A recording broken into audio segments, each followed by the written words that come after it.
آرزوئیں خون ہوں یا حسرتیں پامال ہوں، اب تو اس دل کو تیرے قابل بنانا ہے مجھے۔ اگر آدمی یہ طے کر لے کہ میں نے رمضان میں اپنے اللہ کو منانا ہی ہے اور اپنے اللہ کو پا لینا ہی ہے، اور پھر اپنی سی ہمت اور کوشش شروع کر دے،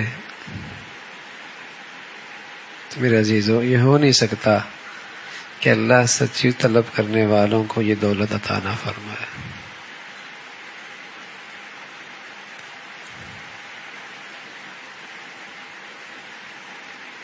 لیکن اندر یہ دل طے ہو کہ اب تو اس دل کو اے اللہ تیرے قابل بنانا ہے۔ رمضان نا تربیت کا مہینہ ہے۔ آدمی یہ دیکھے کہ میری زندگی میں کہاں کہاں کمزوریاں ہیں، اور پھر ان کمزوریوں کو اس مہینے میں قابو پا لے۔ جتنا آدمی اپنی کمزوریوں سے باخبر ہے اور کون جانتا ہے؟ وہ جانتا ہے۔ زبان کا تیز ہے، غصے کا تیز ہے، عبادت کا چور ہے، مال میں طبیعت میں بخل ہے، ہاں بدگمانی ہے۔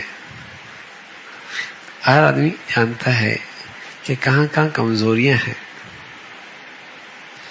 عبادت میں کمزوری ہے، اخلاق میں کمزوری ہے، اللہ کا حق ضائع کرتا ہے، مخلوق کا زیادتی کرتا ہے۔ تو یہ ایک تربیت کا مہینہ ہے، تو آدمی ان کمزوریوں پہ قابو پا لے۔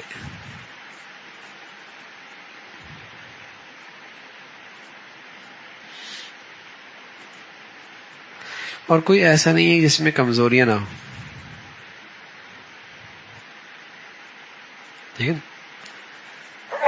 تو اس مہینے میں آدمی اپنی کمزوریوں پہ نظر رکھے اور پھر ان پر قابو پانے کی کوشش کرے۔ کہاں گڑبڑ کرتا ہے؟ اخلاق میں، عبادت میں، مالی لحاظ سے بخل کرتا ہے، یا غصے کا تیز ہے، یا زبان بے جا استعمال کرتا ہے، یا اس کی نگاہیں آزاد ہیں، یا دل نہ جانے کون کون سی وادیوں میں گھومتا رہتا ہے، کیا کیا سوچتا رہتا ہے۔ تو یہ آدمی کی زندگی میں کمزوریاں ہوتی ہیں، اس مہینے میں ان پہ قابو پانا ہے۔ رمضان صرف افطاری کے لیے، سحری کے لیے، تراویحوں کے لیے، اس کے لیے نہیں آتا، یہ تو سال بھر میں جو کمزوریاں لگ گئی زندگی میں ان کو پر کرنے کے لیے آتا ہے۔ جہاں جہاں سوراخ ہو گئے، جہاں جہاں کمزوریاں آ گئیں، جہاں جہاں ٹوٹ پھوٹ ہو گئی نا زندگی میں، دین کے لحاظ سے، ایمان کے لحاظ سے، اس ٹوٹ پھوٹ کو ٹھیک کرنا ہے۔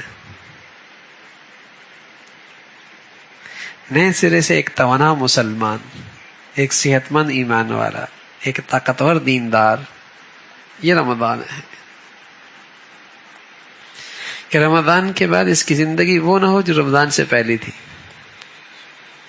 جو کمزوریاں تھیں وہ الحمدللہ پوری ہو گئی۔ یہ رمضان اس لیے آتا ہے، ورنہ سرسری انداز میں اگر آپ نے رمضان گزار دیا تو اس میں تو اللہ کی رحمت ہے، خاص متوجہ ہے، کچھ عبادات میں اضافہ ہو جاتا ہے، کچھ نیکیوں میں اضافہ ہو جاتا ہے۔ لیکن جیسی اللہ کی رحمت کا یہ سلسلہ ختم ہوتا ہے تو وہی کمزوریاں پھر غالب آ جاتی ہیں، وہی کمزوریاں غالب آ جاتی ہیں۔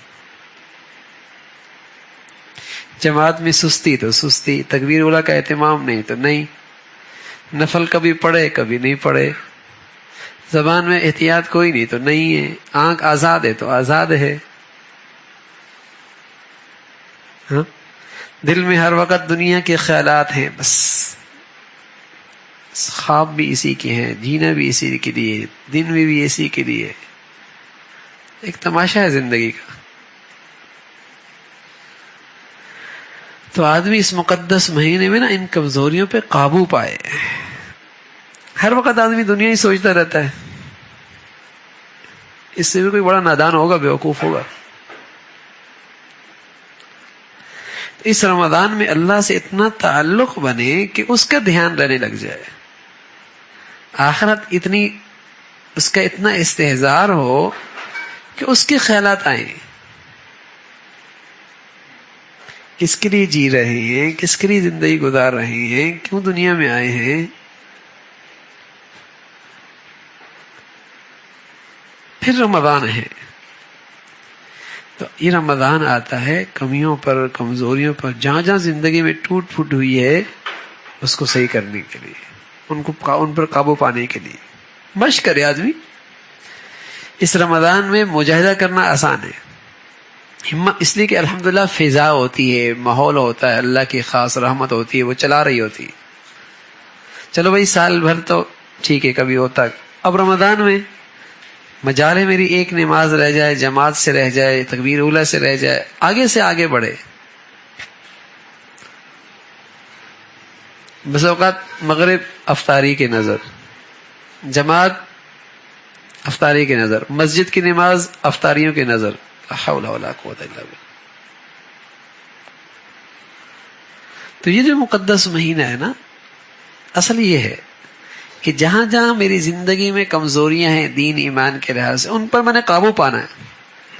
بس اوقات طبیعت میں ہوتا ہے, عبادت کا ذوق تو ہوتا ہے ماشاءاللہ, سخاوت بھی ہوتی ہے, لیکن اخلاق بڑی تکلیف دہ ہوتے ہیں. اخلاقی کمزوریاں بڑی تکلیف دہ ہوتی ہیں. یہ نہ چند دن کسی کے ساتھ رہ سکتا ہے, نہ بیٹھ سکتا ہے, نہ زندگی گزار سکتا ہے. ایسی کمزوریاں ہیں.